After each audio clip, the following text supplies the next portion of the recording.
আর আমি বারবার একটা কথা বলি যে এই দুনিয়াতে আল্লাহ ছাড়া আমাদের আপন বলে কেউ নাই।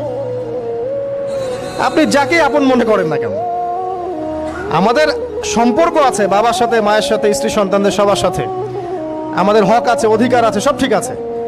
বিশ্বাস করেন আল্লাহ ছাড়া আপন বলে আপনার কেউ নাই। এই যে গার্লফ্রেন্ডকে আপন মনে হয়, এরা আপন না। স্ত্রী সন্তানদেরকে খুব আপন মনে হয়, আপনার মৃত্যুর পর 40 দিন সময় লাগবে না সব ভুলে যেতে। পিতামাতা, ভাই বোন সবাইকে আপন মনে হচ্ছে।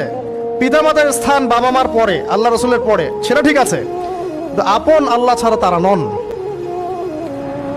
আপনি তাদের মনোপুত ভাবে নিজে প্রতিষ্ঠিত হতে পারবেন না, তারা আপনাকে চিনবে না।